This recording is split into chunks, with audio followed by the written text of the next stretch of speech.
ఇప్పుడు ఈ ఏపీఎన్ఆర్టీ ద్వారా ఒక సపోజ్ ఒక 50 crores కానీ ఒక 20 crores కానీ అలాంటి ఇన్వెస్ట్మెంట్స్ తోటి ఒక కంపెనీ మనం చేయాలనుకున్నప్పుడు ఇప్పుడు ఈ గల్ఫ్ కంట్రీస్ లో ఉన్నటువంటి కొంత అంటే ఫుల్ నాలెడ్జ్ లేకుండా కొంత ఇన్వెస్ట్మెంట్ చేసేటువంటి వాళ్ళంతా కూడా చాలా మంది ఉంటారనుకుంటున్నాము. అలాంటి వాళ్ళతో కూడా మనం ఏదైనా ఒక ఏపీఎన్ఆర్టీ అలాంటి డిజైన్ చేసి ఒక కంపెనీని స్టార్ట్ చేయడానికి కుదరతారు అనేది ఒక నా చిన్న క్వశ్చన్ ఒకటి.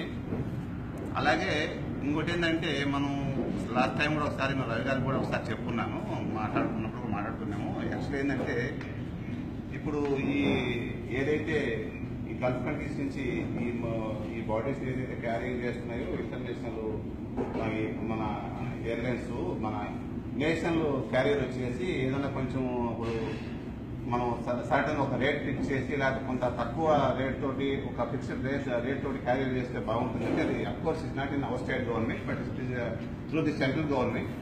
అది మన ఏపీఎన్ఆర్టీ ద్వారా ఒకసారి మన సీఎం ద్వారా ఆ లెటర్ని ఒకసారి ఫారిన్ అఫైర్స్ కానీ దానికి పంపించి అందులో ఇప్పుడు మన ఉండేది కూడా అశోక్ గజపతిరాజు కాబట్టి అవియేషన్ మినిస్టర్ ఉన్నాడు కాబట్టి అది చేస్తే కూడా కేవలం మన స్టేట్ వాళ్ళు చేసినటువంటి ఒక ఘనత అది అందరికీ వస్తుంది. అది ముఖ్యంగా మన సీఎం గారికి వస్తే బాగుంటుందని చెప్పేసి మా ఆశ. దాన్ని మరి మీరు ఒకసారి ముందు కూడా మనం ఒకసారి మాట్లాడుకోవడం జరిగింది. మరి దాని ఎంతవరకు మీరు ఏదైనా చేశారా అని ఒకసారి మిమ్మల్ని మీకు డివైడ్ చేస్తున్నాను.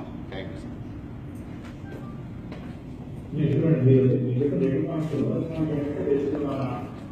గవర్నమెంట్ ఇన్వెస్ట్మెంట్ చేయడానికి తగ్గటువంటి ఇన్వెస్ట్మెంట్ వెహికల్ ఏదైనా క్రియేట్ చేస్తే బాగుంటుంది, మా గవర్నమెంట్ ఉపయోగపడుతుందని చెప్పి అంటున్నారు.